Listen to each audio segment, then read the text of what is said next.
right, well, it is 2 o'clock, so we can get started. Hi, everyone, and thanks for joining us today for the 2025 ALAO Innovative Instruction Showcase.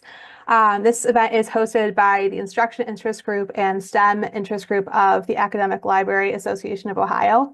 And our event today is going to consist of 7 lightning talks in 4 different groups. So each presenter is going to have a maximum of 8 minutes to give their presentation. And we will, as moderators, be giving a 1-minute warning just to help stay on track. And after each group of talks, we will have time for questions and answers. So please save your questions and answers for the talks to be during that period. You are welcome to use the Q&A feature of Zoom to send those in, and the moderators will keep track. We may not be able to catch everything in chat, so if you'd like to type in a question, please use that Q&A feature. This session is being recorded, so if you have to step away or you'd like to revisit any of the presentations, we'll make the recordings available in the near future. Today, we're going to be adhering to the ALAO Code of Conduct, which I will drop in the chat for everyone. And we'll be doing this to ensure an inclusive and a respectful environment. So if at any point you feel that that has been violated or harassed or you witness violations of the Code of Conduct, please visit that webpage and submit a report at the bottom of that page.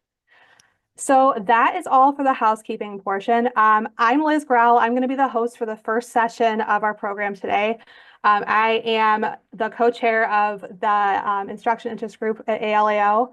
And to kind of limit the amount of time we spend on introductions, we're going to let each presenter or presenting group introduce themselves. So Abby, Stefanie, and Megan, you are up. Hello, my name is Megan Jaskowiak, and I'm here with Stefanie Hillis and Abby Morgan from Miami University. The title of our presentation is When You Need a Medical Referral, Collaborations Across the Disciplines for Health Science Projects. Let's talk a little bit about undergraduate health literacy and their health information literacy skills. Health literacy skills in undergraduate students is understudied research topic. Most of the available research has been focused on using personal health literacy to make decisions in regards to our own health, while some studies have focused specifically on health information literacy, which is the ability to find, interpret information geared toward the public or the patient. This research has shown that students who do not have any exposure to health curricula have lower health literacy and have trouble recognizing and understanding valid health information. Kuhn et al. In their 2022 systematic review concluded that universities should target all students with health science resources while taking into account different population needs when creating interventions. And the World Health Organization's framework for action on interpersonal education and collaborative practice stated that better health could be achieved through interprofessional education. Professional health literacy focuses on assessing and understanding health information to communicate and make sure that the information is understood. To do this competently, folks must be able to comprehend research information from peer-reviewed articles and governmental websites, as well as interpret health data. It has only really been applied to health professionals and their organizations. The healthcare industry has had and will continue to have large growth in its market size. This growth, as well as emerging technologies such as wearable devices, have created great interest in healthcare from fields such as marketing, entrepreneurship, and engineering. There has also been an increase in jobs that require knowledge in both health and the humanities. These people working in these fields typically complete degrees that do not include any health science classes in their curricula. However, to work and communicate effectively with health professionals and the public, they must be able to use their professional health literacy to correctly represent the research and the data.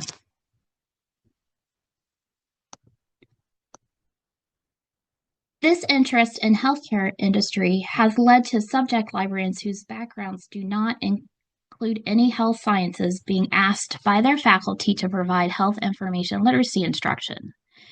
This has led to opportunities for collaboration with the health sciences librarian who has experience teaching health information literacy skills to all levels. These librarians work together to create health information instruction tailored to the specific needs of the population's field of study. I will now turn it over to my colleagues, Abby and then Stefanie, who will describe two of these opportunities. The first case study we will discuss today is a collaboration between Megan, the health sciences librarian, and me, the business librarian, for two capstone classes, marketing and entrepreneurship courses, where graduating seniors complete an in-depth market research project as the culmination of their studies. In these classes, students are sometimes asked to create a marketing plan for various medical tools or apps. In these cases, finding the right size and scope of the market is important. Students need to know the number of potential patients who have a particular diagnosis in order to identify how much revenue to expect when selling their products. And they also need to know how many doctors exist for different specialties and identify other financial stakeholders for purchases, especially in hospitals or clinics. Proprietary insurance data and in-depth medical marketing databases can address those needs, but they're expensive and they often only make financial sense if your university has a medical school, and ours does not, so we don't subscribe to those databases. And while federal data from the National Library of Medicine, Medicare, the CDC, and other government agencies is free, these databases are not built for marketing purposes. So working together with Megan, she was able to suggest keywords and mesh terms that match the diagnosis or the procedure that was being researched. And she also found online materials from resources like Medline Plus, Access Medicine, and other government websites, and then taught me how to interpret the data. And then from there, I was able to guide students who use the data to create their marketing plans. One key takeaway that we had was that PubMed, despite its reputation for being only for more serious medical research, turned out to be surprisingly useful when using keywords like trends or utilization, which helped unearth articles with detailed patient data and statistics that were still actually accessible to business students. So the second case study is a collaboration between Megan, the health sciences librarian, and myself, the art librarian, for an acting for medical simulation class. This class wasn't aimed at theater or health science majors. Instead, it drew from majors across the university. And it was also itself a collaboration co-taught by a theater professor and a nursing professor. Next slide, please, Megan. There we go. So in this class, students were tasked with creating a fictional patient with an intersectional identity. At least one part of that identity had to reflect a group that experiences less power in healthcare in the US. After research into the lived experiences of someone with this identity in a healthcare setting, students reworked a standardized case template to empathetically reflect on the bias experienced by those with intersectional identities. Students were able to choose from either hypertension or chronic pain for their standardized case template. The assignment was scaffolded to better support students throughout the project. Before students completed their rewrite, they synthesized their research findings into a visual annotated bibliography using the former Google Jamboard, and created maps that connected their research to the different elements of the standardized case template. To successfully complete their assignment, students needed a variety of resources, and by working together, Megan and I were able to combine our expertise. As the students were not health science majors, it was important to choose materials that weren't overly technical in nature. So I showed students how to find images for their visual annotated bibliography and how to locate materials in newspapers in the popular press. And then Megan instructed students on how to best use government and academic health resources, as well as how to properly use Google to find personal accounts. So given the nature of this assignment, one key takeaway was really the importance of Google, which proved better than library databases for locating that kind of personal account information that students needed. And thank you. We hope you've enjoyed our presentation, and we look forward to your questions. Thank you so much. That was literally exactly 8 minutes. So I'm sorry I interrupted you towards the end there. All right, thank you very much. So next up we have Jodi. So Jodi, we will turn it over to you. Okay, great, thank you. Okay, so I'm sharing my screen now, and all right. Hello, everybody. My name is Jodi Jameson. I'm the nursing librarian at the University of Toledo's Mulford Health Science Library, and I thank you for being here today to share in my example of some instruction that I provide in my role as the nursing liaison librarian at the University of Toledo.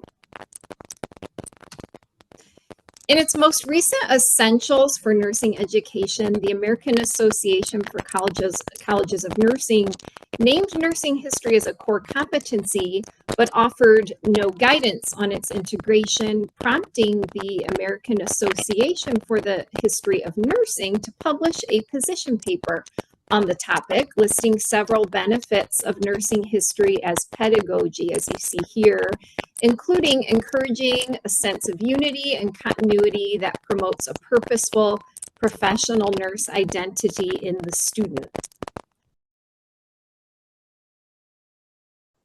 Okay, so can you see that? Yeah. Okay, yeah, I'm sorry, that's strange, I don't know what happened. Okay. Sorry about that. So in the late 19th and early 20th centuries, nursing history was actually a standard part of hospital-based nursing school curricula, largely due to the influence of nurses and educators Isabel Hampton Robb, Lavinia Dock, and Mary Adelaide Nutting. And these three women have often been described as the architects of professional nursing education. So by the 1920s, the revised standard curriculum for nursing education included an expanded course on nursing history and ethics, and that was implemented in nursing schools across the country.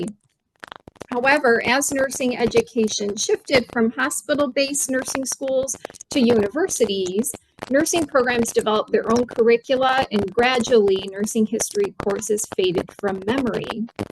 However, today's research demonstrates that studying nursing history can foster a real sense of student belonging and professional identity, something that is deeply needed in today's fragmented and distracted world. I theorize as well that the study and appreciation of nursing history can help prevent or alleviate burnout among students and nurses alike. So at the University of Toledo, all first-year pre-BSN students take 2 years of core courses prior to being accepted into the BSN program. One of these courses is the Nursing 1000 Orientation course.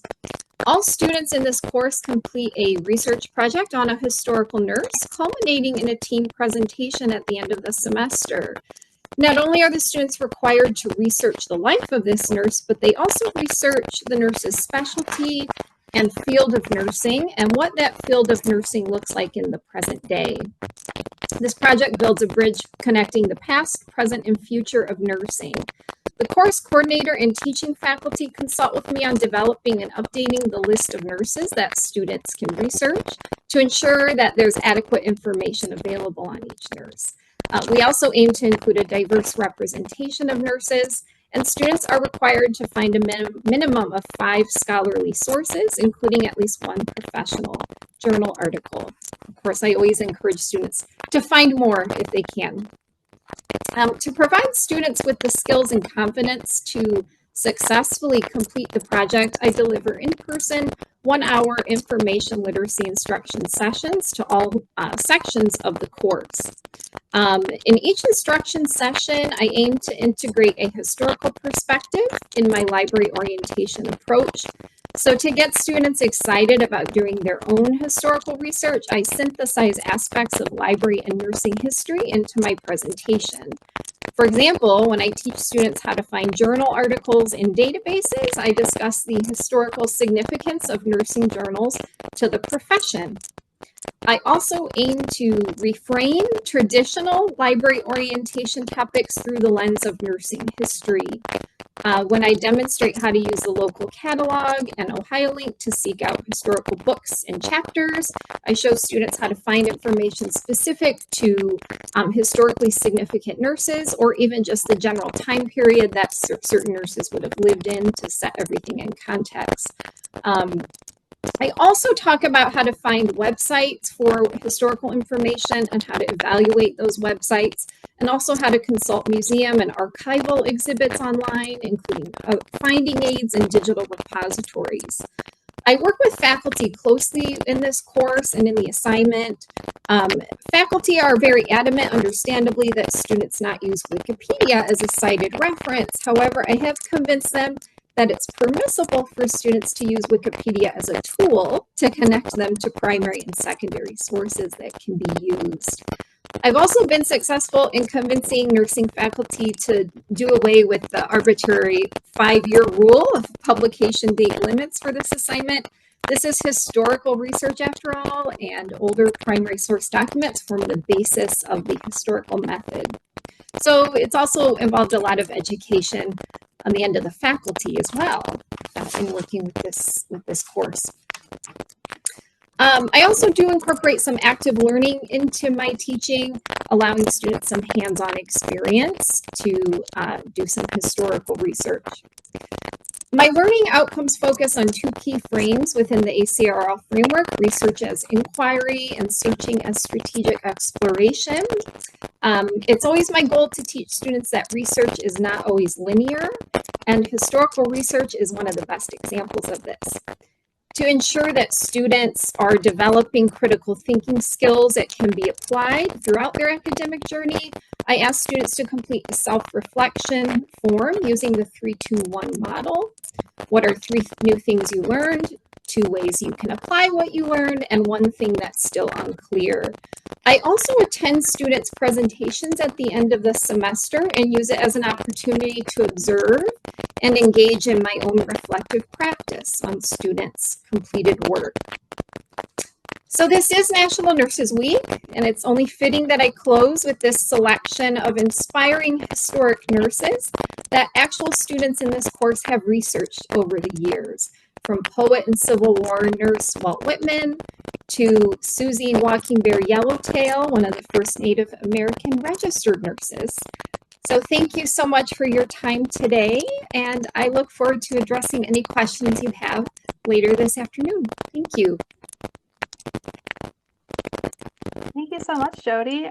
Just as an aside, there was an alarm going off a few minutes ago in here, but I think we're okay now. But if you hear it, I will go on mute.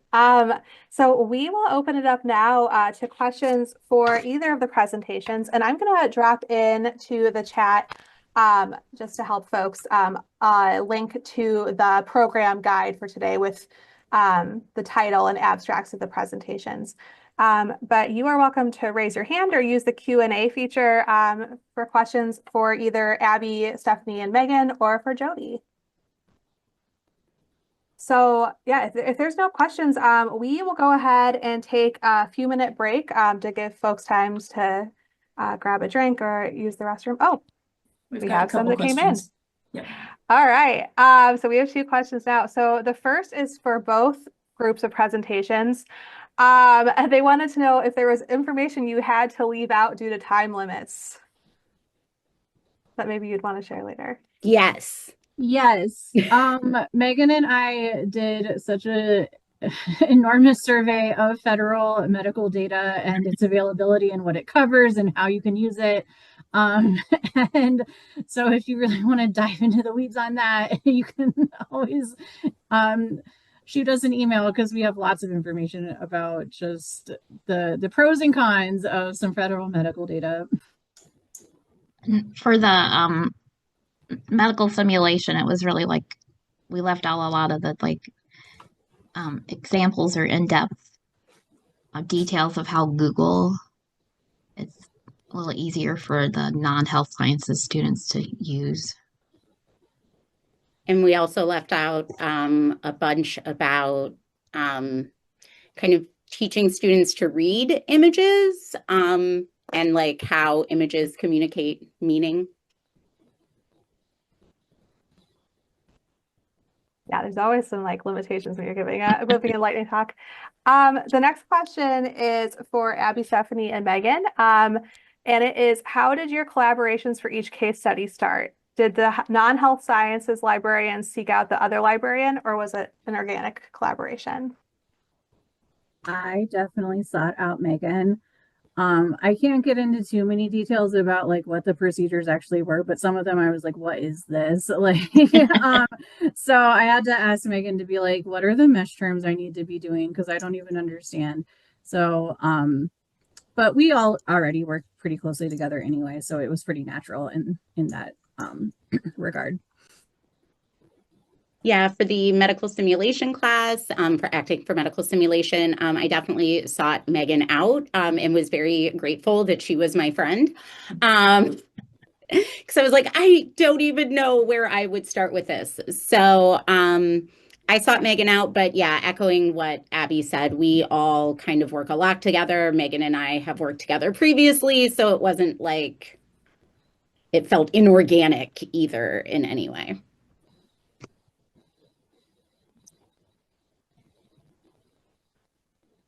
Okay. Well, that answers the questions that we have in the Q&A chat. So we will go ahead and take a few-minute break and reconvene at 2:30 for the next set of presentations. So we are looking forward to seeing you back in about 6 minutes. So yeah, we have 2 more presentations. And again, as we get along, I want to remind everyone that if you have questions, please go ahead and put them in the Q&A as we go along. You're also welcome to chat in the chat box, put your questions there, but it would be best to put them in the Q&A. We'll address those right towards the end, both presentations together, right as soon as we drop out here and later on. But again, so Meli, we see your presentation, so that looks good. Okay. We have Meli, and then we have Mandy. And Meli, I'd like you to go ahead and take it away. Cool. All right. And then it is moving forward when I click on it. Correct. You're set to Okay. go. My video on my end still looks weird, so I apologize. But at least you can see my screen, my presentation. So that's what's important. So hi, everyone. My name is Meli Taylor. I'm a reference and instruction librarian at Bowling Green State University. Today, I'm going to be talking about using active learning and assessment to teach APA style. So to start off this presentation, I just want to quickly ask you all, have you ever been asked to teach a citation style in an instruction session? And then if you would like to answer in the chat, which, don't feel any pressure to, how teaching citations makes you feel. And if you can go ahead and share like one word answer in the chat, and I'll just give people a moment to answer that. Nice. Got some mez. Some people love it. Excitement, frustration. Yeah, Purdue Owl is great. All right, it looks like we're getting some mixed reactions here. Excited, frustration, some boredom. So thank you for participating in that. So as you can probably tell, my presentation today is because I get asked a lot to teach APA style. Especially I get a lot of requests from like graduate instructors in our introductory level comms courses. And then as a new librarian, I started at BGSU in September. This is my first full-time library job after graduating a year ago. I really want to focus on building those strong relationships with faculty. So I try to respond positively to their instruction requests. What can make this difficult sometimes is that I'll be asked to teach APA style as part of a longer, like 50 to 75-minute one-off session, which will also include a request to teach about like credible sources, scholarly sources, how to use library resources. And so the issue that I face is how can I effectively teach citations on top of everything else in this one-off session? So the solution that I found is to integrate citation practice into an assessment activity that I give to students after I show them how to find scholarly sources and then use those library resources. And then after that, I go over basic APA style with a PowerPoint while students self-check their citations from the activity. So I start off my session. I'm not going to go too deep into the details here, but I cover credible sources, scholarly sources, and then I'll move into that demo of library resources. And during this demo, I show them like the top databases that we offer at BGSU. And I make sure to bring in citation styles during this time as I show students how they can use the quick cite options in our databases. And I know a lot of students are probably using online citation generators, so I think this is a good option for them if they don't want to start citations from scratch. They know they have these quick cite options. I do make sure to let them know that these are not 100% accurate. And so I advise them to have like a trusted resource they can use to check over their citations. And then I tie this into when I move into the instruction more about the basics of APA style. I cover the fact that like it's good to know those basics so you can tell once there are errors with those quick cited sources. All right, so once I'm finished with the instruction and then the demonstration part of the lesson, I go on to this search activity for students, where students search for and identify a scholarly source that's related to an upcoming speech or paper topic using one of the sources that was demonstrated during class. They then fill out the worksheet using the information they find about the source. Here are my slides. I have two different variations of this worksheet. One that's just looking at journal articles, and then one that can be used for like any kind of scholarly source. This is dependent on what the instructor wanted me to focus on during my instruction. So I have both variants, and then I also have I print out worksheets for some classes that they'll fill out, and then I do also have some online variants where students can submit what they've found instead. So while completing the worksheet, students have to identify and then gather the information necessary to create an APA citation for their resource. And then they have the opportunity at the end of the worksheet to write out that citation using the information that they found, or some of them are probably going to be using that quick cite option. And then this activity serves a dual purpose. It both checks the learning from the demonstration, so they have that chance to so that they know how to identify and find a scholarly source. And then it also introduces APA style and introduces the elements of APA citations. I walk around during this portion of the class to offer individual assistance, and I usually give them about 10 to 15 minutes to fill out the worksheet and acknowledging for them that they may not get through all of it just because of time constraints. At the end of the activity, I give a brief presentation to students about the basic elements of APA style, and then I also invite them to self-assess and edit the citations they made during the activity while I give this presentation. On the screen here, I have a few examples of the slides that I show. My focus here is to go over those basic elements of the style. I emphasize and then like what makes it unique compared to other styles. I emphasize for students that they don't need to memorize APA style. Like even I don't have it memorized. What's more important is that they know those basic elements and that they have like a trusted source they can go to find samples of the style and then like edit their citations or write their own citations from scratch. At this point, I do bring up citation generators again. I point out to students some of the common errors, especially with APA citations. For example, often those citation online generators, they will capitalize titles incorrectly since it's different in APA than some other citation styles. And so I really emphasize for them that it's good to know those basic elements of the style so they can catch those errors. And then finally, there are a couple ways that I evaluate my activity in the class. First of all, as I said, I'll walk around during the activity to do like a learning check, check in with students, see what assists they need. Something that I've discovered during this learning check is that there's still a lot of students that are having issue identifying what a source type is, whether it's like a journal article or a newspaper article. And so I'm thinking about how I can, like what kind of activities I can use in the future to help students in identifying sources. And then at BGSU, we also have a standardized project outcome survey that we give out at the end of every instruction session. And from some of the feedback in these surveys, I found that a lot of students really like the learning activity. They like having that hands-on opportunity to search through the databases. And then several do mention APA style as something that they learned from the class.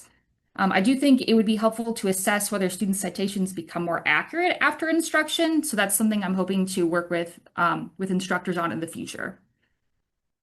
All right, so I think I'm at just about time here. So thank you for your time today. And then I can take your questions in the Q&A, and also feel free to email me using my email on the screen with any questions, comments, or suggestions. Excellent. Thank you, Meli. That was very informative. I appreciate that. Again, just like she said, if you have an opportunity, if you have a question, drop it in the Q&A down at the bottom there or in the chat box. Next, we have Mandy Goodset. Okay, great. Hi, y'all. I am Mandy Goodset, and I'm a librarian at Cleveland State University, and I'm going to talk today about a new approach to teaching source evaluation that centers information creation as a process. So first, I want to talk a little bit about today's students. So in a 2020 study conducted by Project Information Literacy, they found that many students view all news sources with suspicion, even going so far as to say that, quote, no news source could now be trusted at face value. Importantly, students in the study thought that they should rely on themselves to decide what to trust, and many had decided that individual judgment kind of supersedes expert consensus. And one student said, we're all super cynical and untrusting of information to the point that we want to find it out ourselves. I don't know if this sounds familiar to any of you.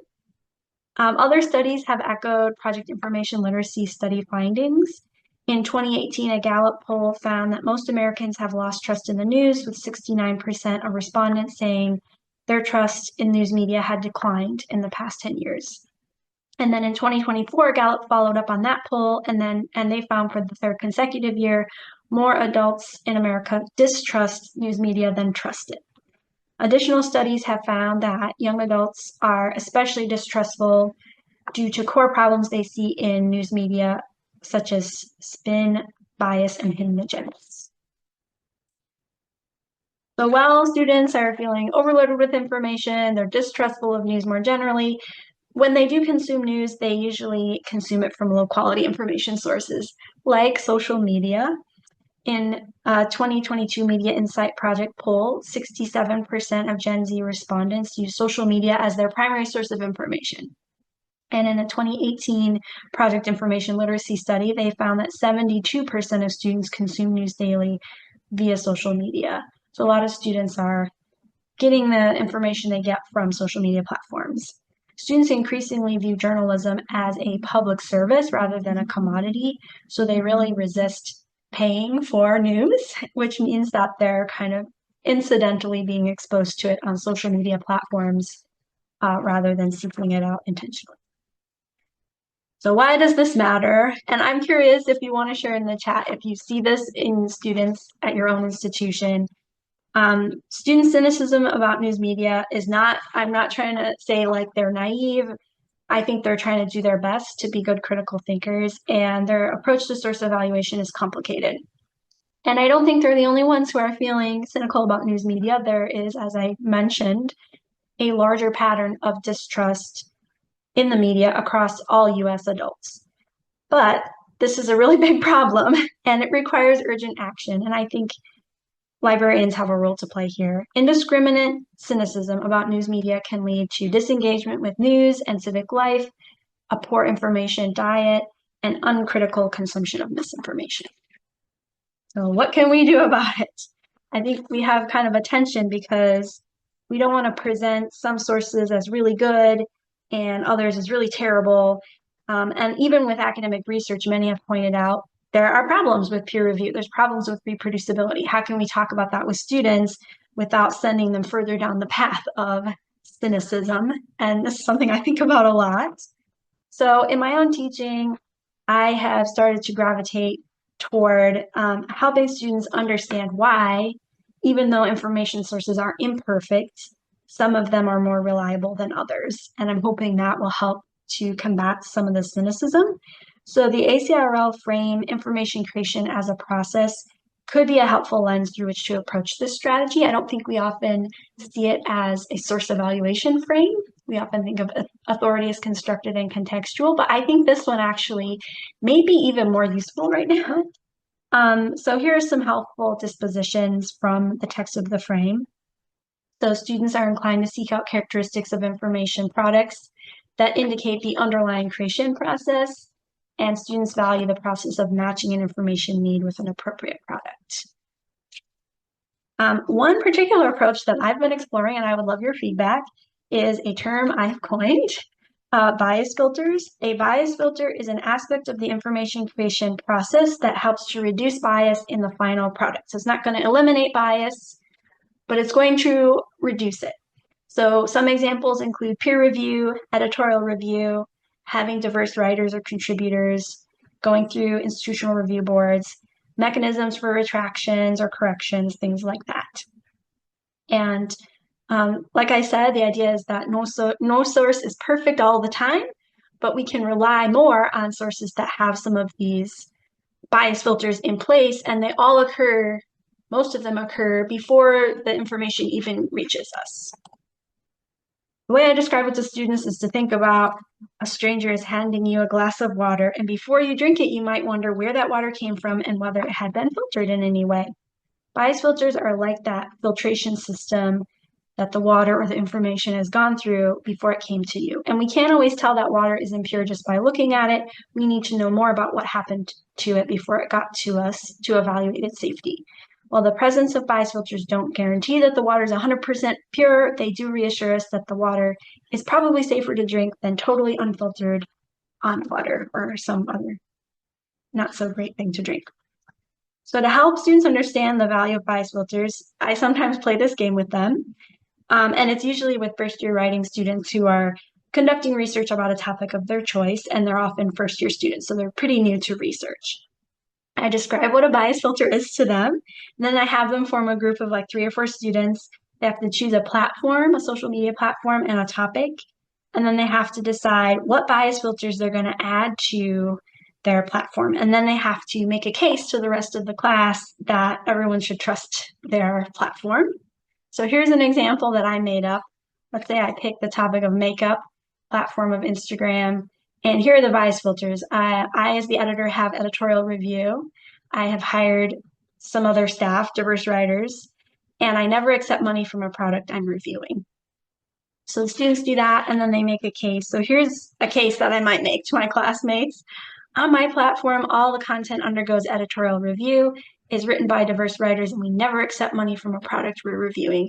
And we always try to be very objective in our reviews. Do you trust us?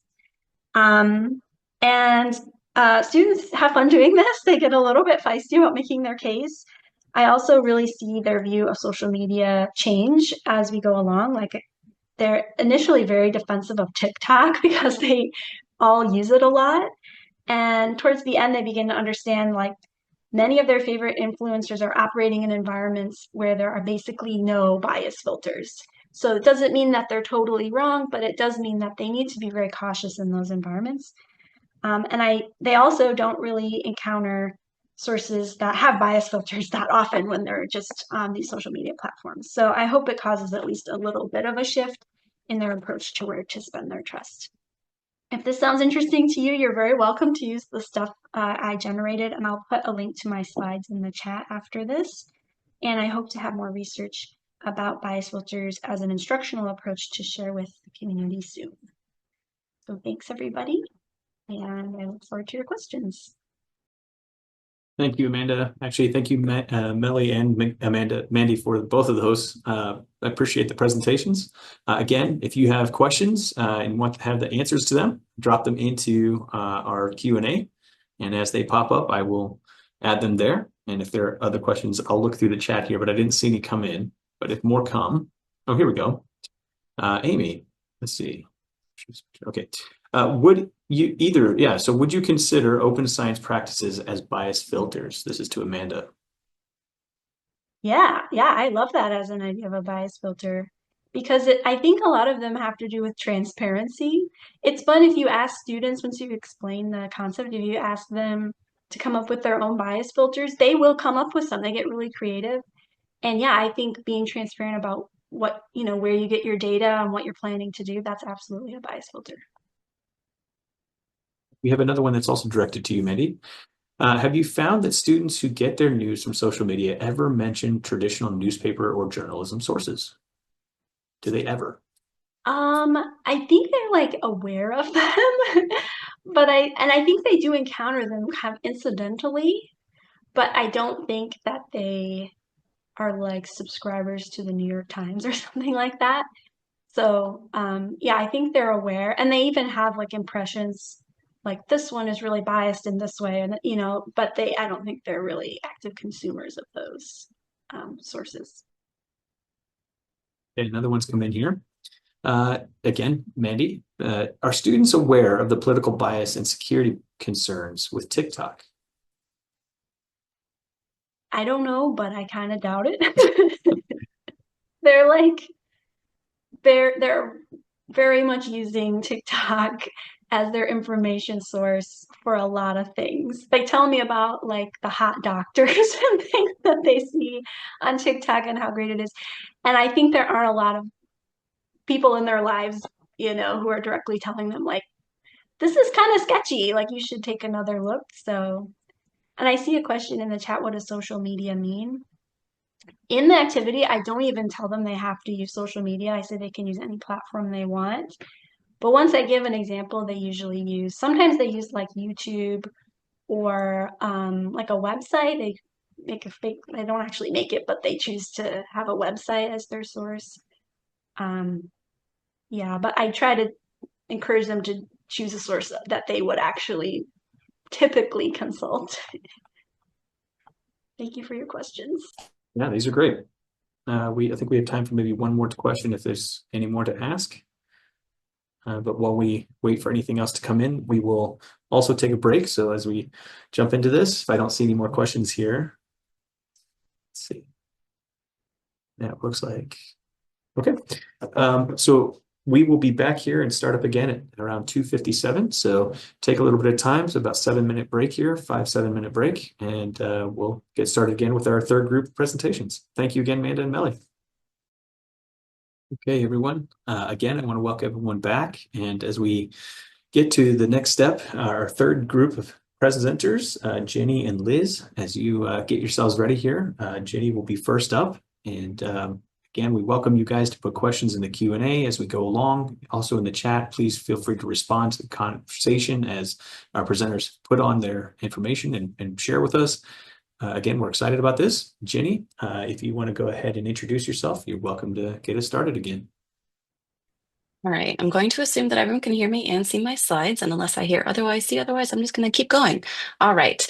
Hi, everyone. I'm Jenny Bain from Miami University, and I'm going to be showing a quick and easy classroom activity to introduce basic AI literacy in the context of research topic exploration.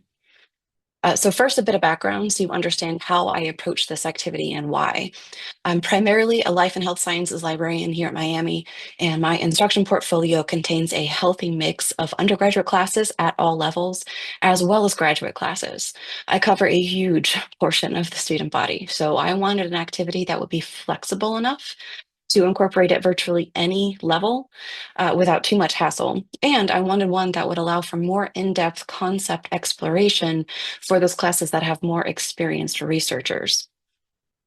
Most of my instruction is one-shot classes, so I needed to have an activity that wouldn't necessarily take up a lot of my already really scarce time with my students. The discussions I lead during my one-shots tend to heavily fall within the authority frame, as it's the one I find easiest to align with the citational justice ideas I tend to focus on with my students. And so I wanted my activity to easily integrate within my sessions and that context.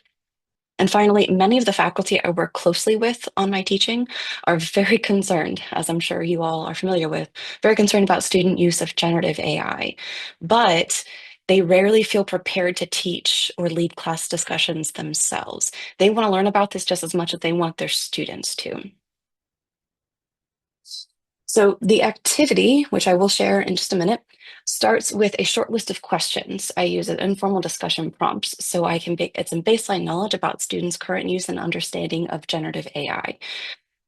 Example questions are things like, how many have used a generative AI tool before? What are your impressions of technology? What do you know about how it works? Things like that. I then share a link to a Google Doc that I set up prior to the class that guides the students through the activity. I pasted an example into the chat, and I'll also have a link and a QR code on the next slide for those who prefer scanning that. The document contains the output for 3 different tools, 2 of them AI, in this case, ChatGPT and Google Gemini, and 1 subject database, in this case, Web of Science. I come up with a sample topic prompt related to the course and ask the same question across all 3 tools. And for the AI, I copy the responses into the document. For the subject database, I link to the search results in that document. The landing page for the document, the Start Here tab, contains open-ended questions to help guide the students through the activity. I give them some time to compare and evaluate the answers from all three tools, and then I lead a class discussion on what they observed. So here's a screenshot of the activity landing page where you can see the guiding questions and the tabs on the side that link to the different responses. I encourage the students to talk with their neighbors about what they notice and think as they read through and evaluate the outputs. I try to walk around and listen without being too creepy to some of the conversations. I don't know how successful I am on the non-creepy part, but I try to use the discussion snippets that I overhear as jumping off points for the class discussion and the debrief. So there are a lot of possible areas you can explore in depth with this, depending on how much time you have in your classes. Some things the students commonly point out themselves are things like the frequent overlap in answers provided by the generative AI tools. Most of the time I've done this activity, the two different AI tools include some of the same article titles, almost as if they were simply giving you the first set of results off of Google. Weird. Hallucinations and confabulations are also very common in the generated responses. For clarification, hallucinations are when the AI returns information irrelevant to the topic. Confabulations are incorrect information presented as fact. Confabulations are far more common, actually, I've found. And as a side note, they're also incorrectly called hallucinations a lot in the media and literature, which I think is just fabulously ironic. Many of the students, especially at the higher levels, very quickly pick up on these incorrect citations being frequently generated by the tools. I'm sure many of you have actually encountered this in the wild yourselves. Even though the tools are now capable of accessing the internet through search engines in some fashion, they do not seem to be getting much better at creating real citations, which is frustrating. Higher level students also tend to pick up on the superficiality of the AI generated responses, which can be used as an entry point for discussion on the practicality of using these tools as a replacement for searching in subject databases. Obviously, databases are intended to return all indexed information on a given topic, instead of presenting a small amount of information like most of these generative AI tools do.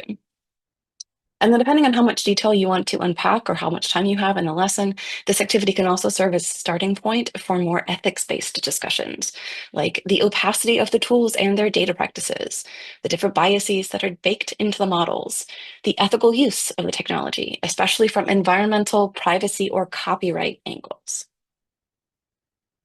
And finally, I want to end with some general tips and observations I've gathered this year after using this activity in several classes. The first is one of the most important. Do not require your students to directly use any generative AI tools themselves. This is why I copied the responses into a standalone document. Not all students have or even want accounts with these tools. Not all students want to use their own accounts for these activities. And in my opinion, there are some very serious data privacy issues with these tools. I allow students to replicate my example using their own accounts if they choose to, but I do not require it. Make sure you test your topic, but not too far in advance. This activity was created because at the very beginning of the spring, I was planning on reusing an example from the fall, but the technology had actually advanced enough that my original activity was unusable. Thankfully, I tried to test the example the day before my class, and I had just enough time to scramble and create this new activity, and I'm very glad that I had the time to. But please learn from my mistakes. Make sure you test it. The specific tools you use are not as important as the bigger concept. Focus on the AI literacy, the information literacy topics to frame your conversations. Go for enduring concepts over the specific details. And then lastly, students at this point in time do not generally have a good understanding of how the technology works. And I'm sad to say that after chatting and networking and attending conferences recently, the same can be said for many faculty and librarians as well. Make sure you have a clear understanding of how these tools generate their output, and make sure you're up to date on the ethical issues surrounding this technology. It's like subject databases. You can't effectively teach someone how to use PubMed if you don't understand how the information is indexed. you can't, just like that, you can't effectively teach someone how to responsibly and ethically use an AI tool without understanding what it is doing and how it is doing it. Okay, stepping off the soapbox. Thank you. Thank you so much for the organizers for inviting me to share this. I know there'll be time for questions in a few minutes, but if you have questions later on, please feel free to reach out via my email. And I did feel compelled to add disclaimer. I created none of this presentation with AI, except for obviously the generated responses in that document. Great. Thank you, Ginny. Appreciate that. Next up, we have Liz, and as she gets herself together here, again, continue to think about the questions and everything that Jodi has presented here, as well as what Liz is about to present. Please feel free to share your thoughts in chat, as well as put down questions. So thank you for continuing to do that. Liz, go for it.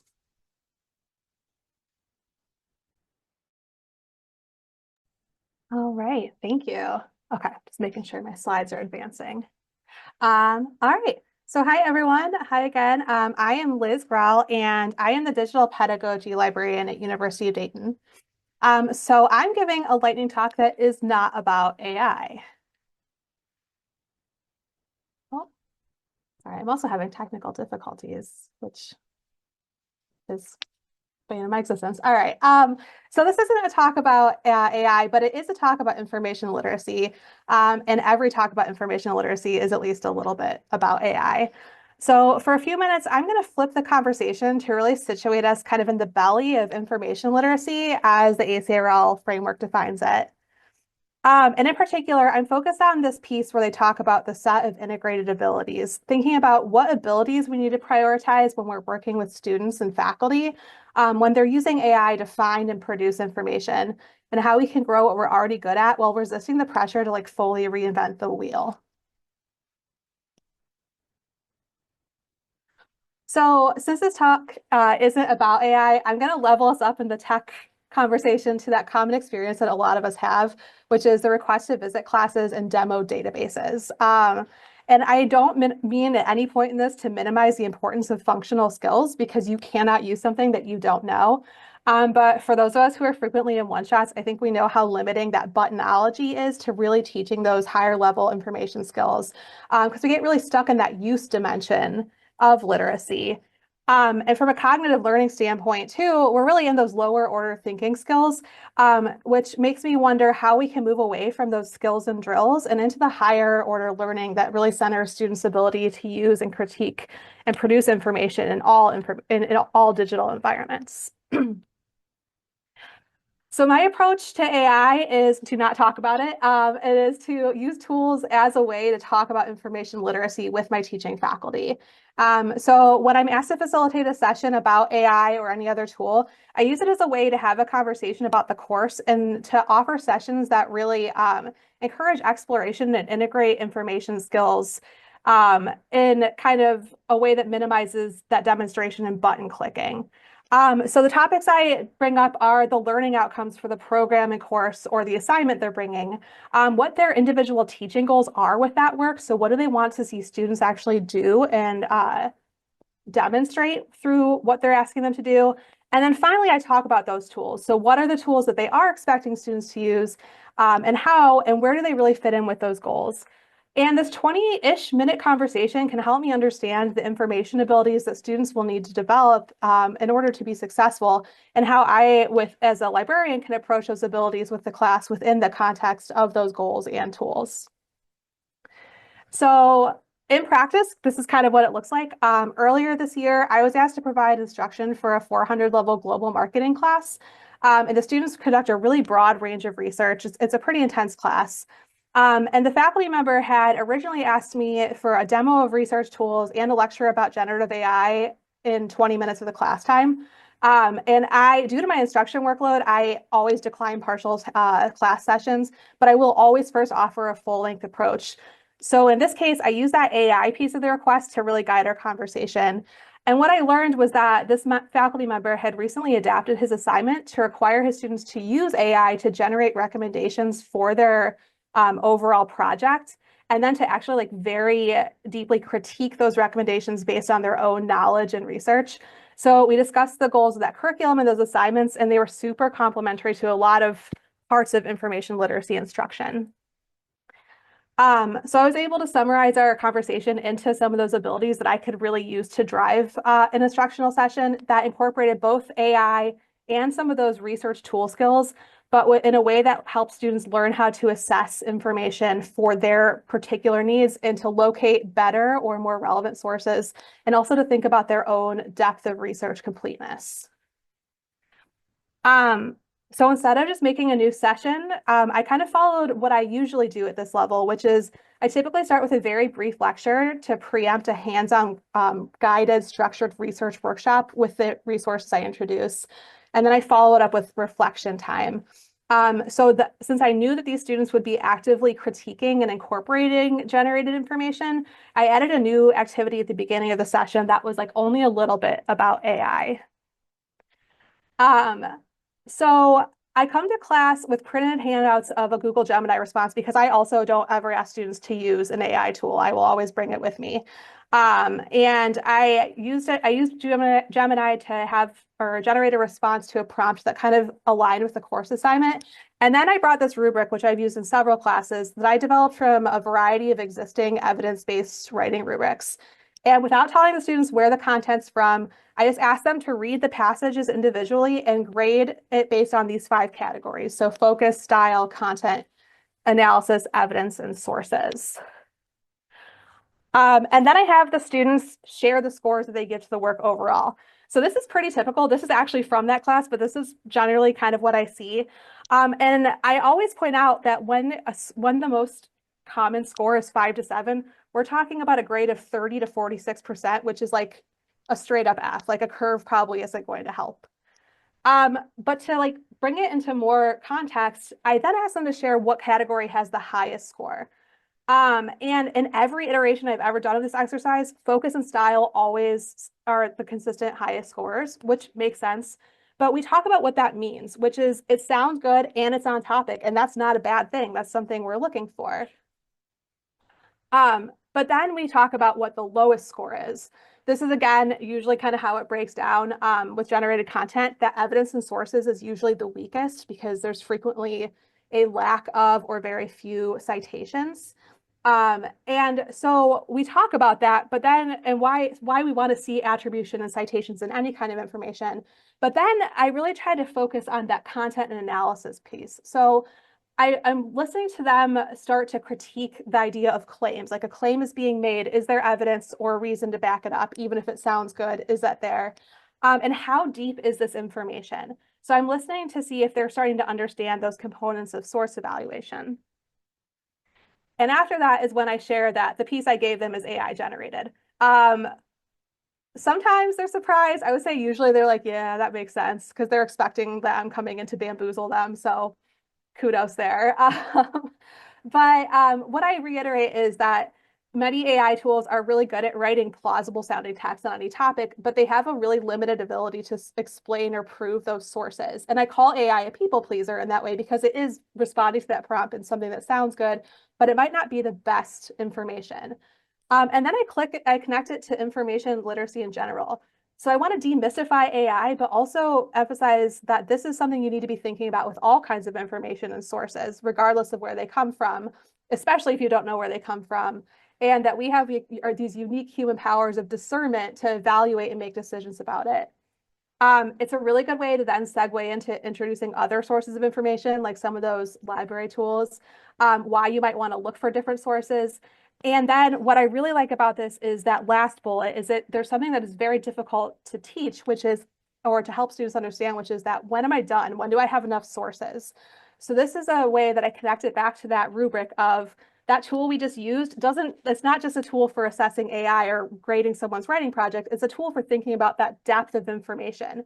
So it's a way you can reflect on your own research and really decide if you feel that you have an appropriate depth of understanding and explaining, or if you need more supportive resources.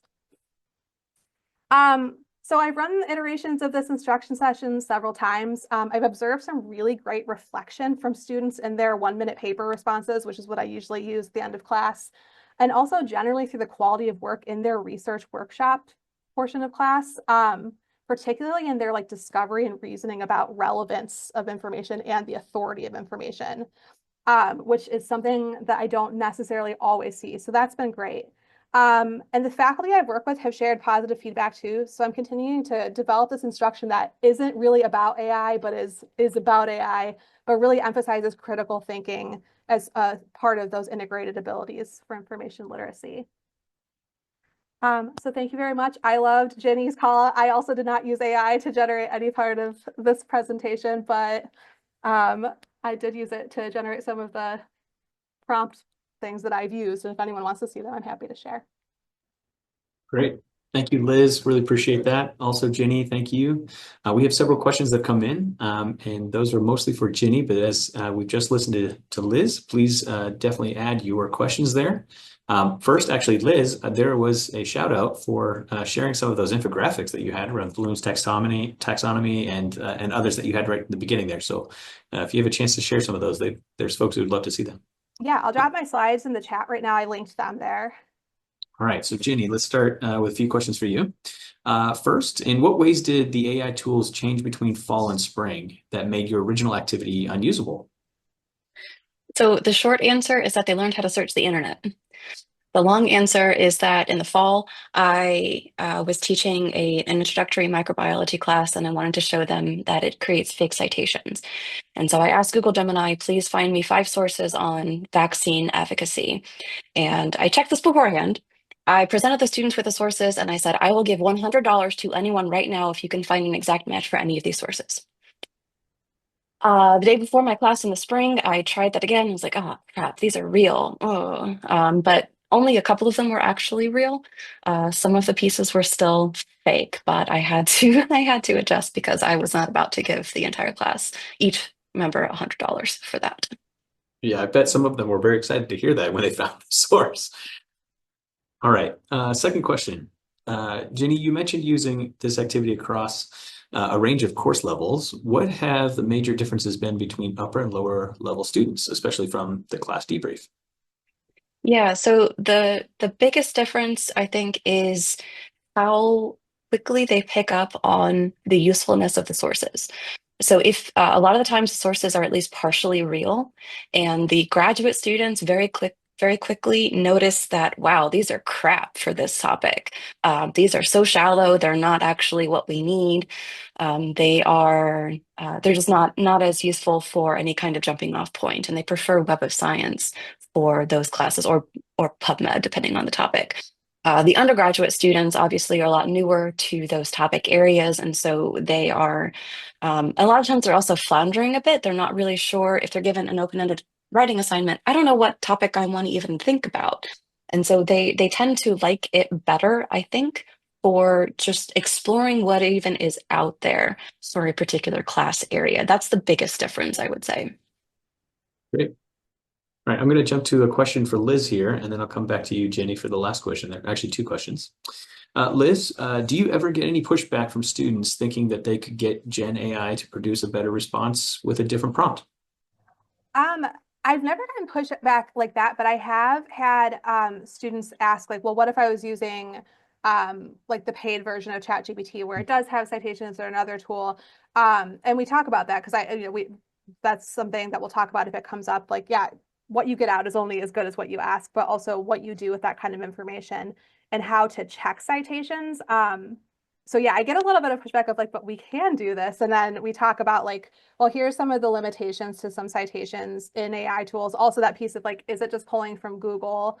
And we also talk about how even when you're reading a scholarly article, you might want to trace down where those come from. So yeah, kind of yes. But I've never had I have had students ask me if I would give them the prompts I use. And I'm always kind of like, I don't know, like, because I've gotten pretty good at finding prompts to give me like pretty good sounding information. So usually I'll give them to them, but yeah, it's more that. Okay.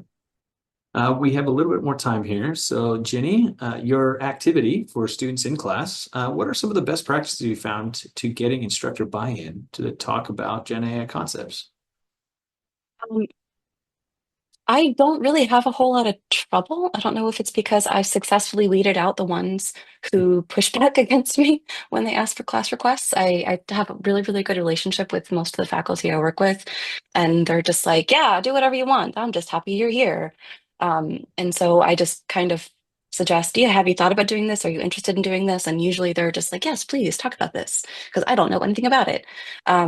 But occasionally, just not necessarily for classes, but just in chatting, there's been a lot of fear, I think, for just even introducing it because they don't want students to use it, and where's that wiggle room? And I think having frank conversations with them about, well, do you consider using it as a tool for project or topic exploration? Do you consider that to be an unethical and improper use of AI for your classes? Because a lot of times I'll just say, I don't want them to use it at all. And they're like, oh, well, maybe that could actually work. And so I don't know if I'm just left out here, but I think being open to having some of those harder conversations with them about, well, do you even understand what it's doing and how it's doing it? Let's talk about that. Has had some good results, I think. All right, the last piece here, again, this is for Ginny.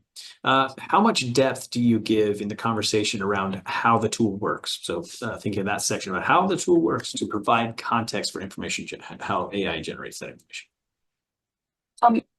This is, again, kind of dependent on the class.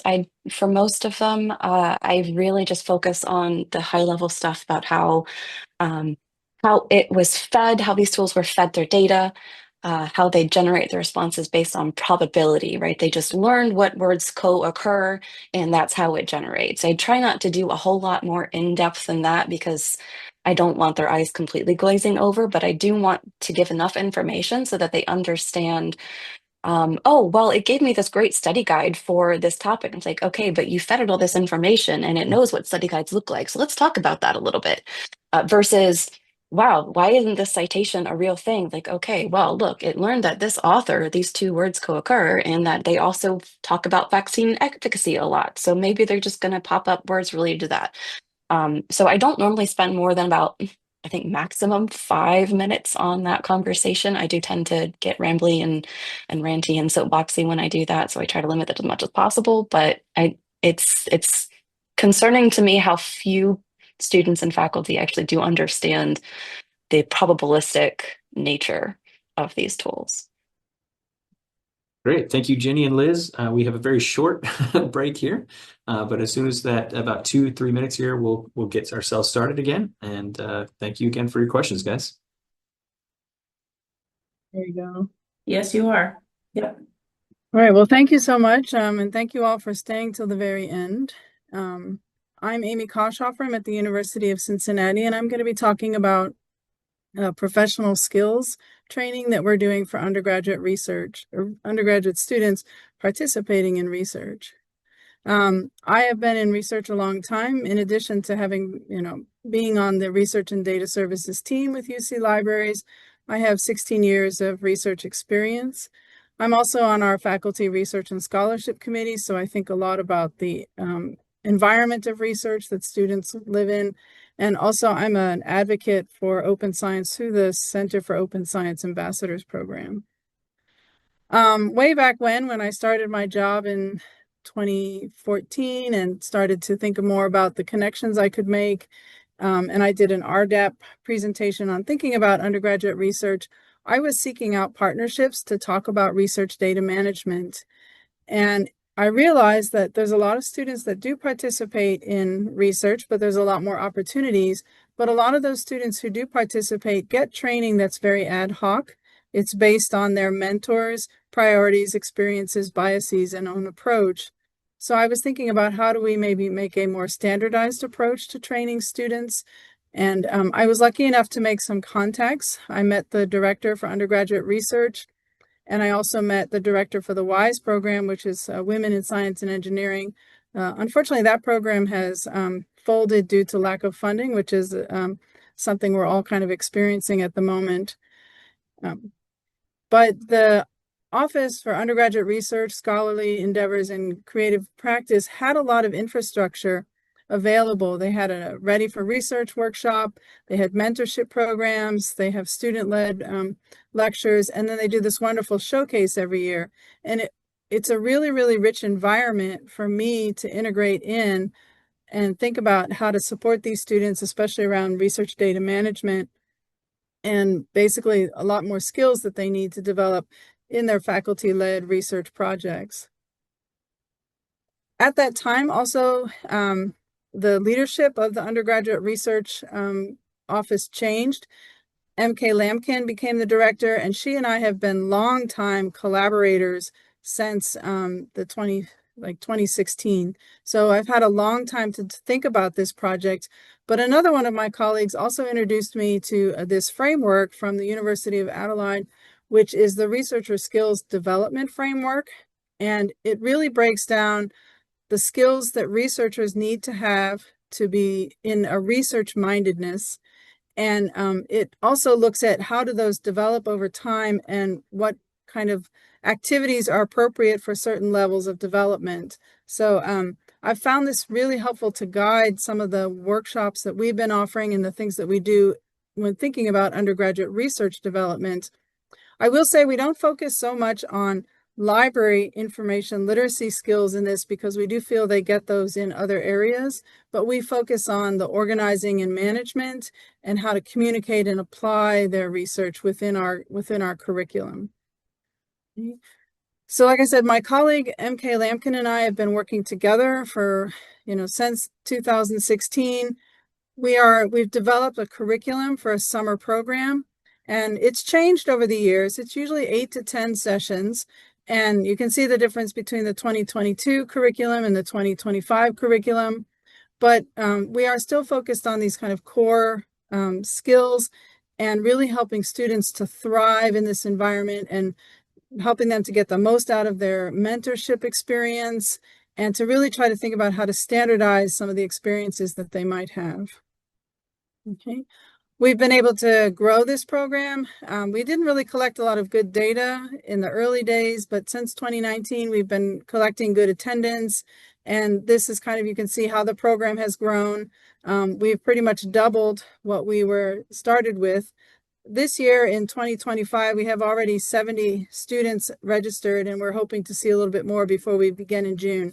The only exception was 2022. My colleague was a little bit burned out from all of the pandemic experiences, so we did a very pared down session that year with only 3 topics and only for the honors program. But still, the program has been growing. We are reaching about half of the students who are doing undergraduate research in the summer at the university. There's about 200 in different programs. So some of the things that I needed, in addition to that framework, which is a really great tool for me to find, I also was able to get training through the SIMMER program at the University of Wisconsin. This was an amazing program. The facilitators of this did a really great job, even in the virtual environment, and I highly recommend if you can and are interested in this, you can pursue some training through SIMMER. But it really helped me think about this relationship between a mentee and a mentor in this research environment, that it should be a mutually productive and satisfying relationship. And oftentimes students go into an environment where they're just a workhorse, but that's not really the best kind of environment. And we want to think about that. It also made me realize, again, mentorship training is very ad hoc. And so this is a way of thinking about a standardization for that training. And I think that's kind of a theme across the board. The other thing that I have discovered, which I didn't realize until very recently, is that there's like this national organization on the Council for Undergraduate Research, and they offer a conference, publications, they send out job listings and things. And it's really helping me to think about what kind of environment could we build, and especially within the library. This is the first year that the library is the main administrator for this program. We've taken it over because at our university, we are starting to decentralize undergraduate research support. And so it's an opportunity for the library to step in and think about, can we build a hub, a place for undergraduate research? And so this has been another great resource for me to explore. And lastly, I'll just say, thinking ahead for the future, what would I like to have in terms of undergraduate research support? I'd like to build this core, which would be a physical space for students to come and network and get resources and interact, as well as this program that we have over the summer. And then think about additional one-time workshops. And then also we could make this into a place where students could come and get that advising and mentorship and information on opportunities. And we also have an undergraduate research society on campus, and I would like to engage with them and have this also be a place where they could come and engage and think about, building programs, opportunities for students. So I think I've come to the end of my presentation. I really appreciate the attention and happy to address any questions. Thank you. Thank you very much, Amy. There's no questions in the Q&A just yet, but there is a little shout out in the chat that someone would love a link to that framework if you have one. Happy to do so. I'll drop those. I'll go back to they're in the slides. I'm not sure. Are we sharing the slides? That was something I was thinking about. I think that we might try to find a way to share all the slides if that's okay with presenters afterwards, because there's been a lot of people asking in the chat for the slides. Yeah. Wonderful, thank you. Okay, we do have one. Let's see. What kind of programming and/or partnerships do you envision for a physical undergrad research space? Yeah, so I did mention the Undergraduate Research Society. I'm actually going to have a conversation with them in June about what does that look like. They do have a faculty mentor, which is MK Lampkin, the colleague I mentioned earlier. And so that's a place for us to meet and talk. I mean, I do think of it as like maybe there are pamphlets, or maybe there's some kind of handouts or some information that we could give to them. We already do trainings, and we have spaces to do that in the library. So we would maybe just increase what trainings we offer. I have that kind of question from faculty all the time. And sometimes there's only one student who wants a particular kind of training. And so I have to think about how do I actually ramp that up and make it something that a lot of students want to come to. So that's kind of where I'm seeing that. But I just think that the value of face-to-face interactions is really important, and having a place to go and meet somebody can really help with that. I feel like there's been a loss of that over time. And so just trying to build any space where we can actually get together and connect. We could also do, special kind of celebrations and things like that. So those are other opportunities. I see another question: how long were the summer sessions? So each session is an hour and a half. And I guess the flow of the sessions are, we try not to do a lot of heavy presentations, because that's just boring for students. They want maybe about 10 minutes of us talking, and then they want to talk with each other. They want to hash through case studies. So we do use a lot of case studies in our setup. So we'll have maybe 10 minutes of a presentation, maybe 5 minutes of a check-in. How's everybody doing? That was really important through the pandemic. And then after that, we'll get into break into groups and talk about a case study, come back together, let's share it as a bigger group, and then maybe do a second case study. But we really try to have a lot more active things going on in the classroom so that they're not listening to my voice for an hour and a half. So.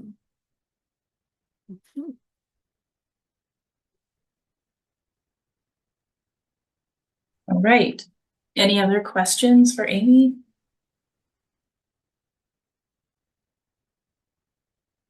Okay, I'm not seeing any others. Amy's was our last presentation for today. So I just wanted to say a big thank you to all of our panelists for your wonderful talks, and for my co-hosts, Bree, Liz, and Nathaniel. And for all of the attendees too. I was taking attendance. We got up to 70 people at one point. So I was really pleased with this as our second annual ALAO Instruction Showcase. So hopefully we will be back next year for round 3. Thank you, everybody.